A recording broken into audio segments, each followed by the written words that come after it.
Let's be honest. There are books people say they've read just to sound smart at dinner parties, book clubs, or on social media. Some of these titles are sitting on our shelves collecting dust. Their spines uncracked, their pages untouched, but their reputations untouchable. If you've ever nodded along during a conversation about a book you've never actually read, you're not alone. And if you love brutally honest takes on the reading world, hit that subscribe button. This is where we keep it real, with no judgment, just good laughs and literary truth. All right, let's get into the books that people pretend to have read but haven't. First up, Ulysses by James Joyce. This is the crown jewel of unread classics. It's experimental, complex, and wildly confusing. People say they've read it to sound intellectual, but most can't make it past page 30.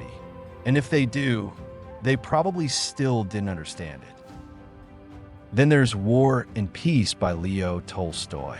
At over 1,200 pages, it's less a novel and more a literary mountain. People own it. They reference it. But actually reading the whole thing? Rare.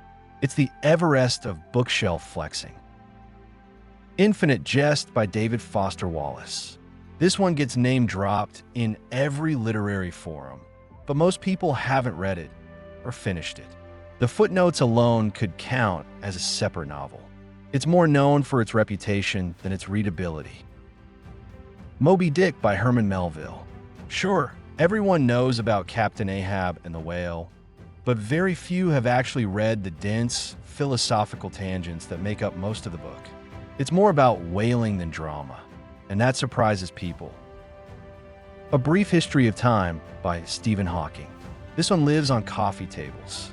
People buy it to seem deep, and most never get past chapter 1. It's less science for everyone and more science for PhDs. Let's talk The Art of War by Sun Tzu. Quoted often. Actually read? Rarely. It's treated like a spiritual manual for business bros and wannabe tacticians. But most people haven't read beyond the first few chapters, if that. Crime and Punishment by Fyodor Dostoevsky. Another heavyweight.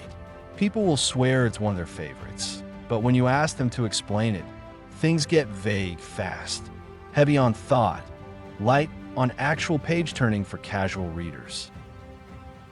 The Odyssey by Homer. It's on school reading lists worldwide. But let's be real, most people just skimmed summaries or watched a movie adaptation. They'll mention Odysseus, but can't name more than 2 of his actual trials. The Republic by Plato. Used in debates everywhere. But the actual dialogue format?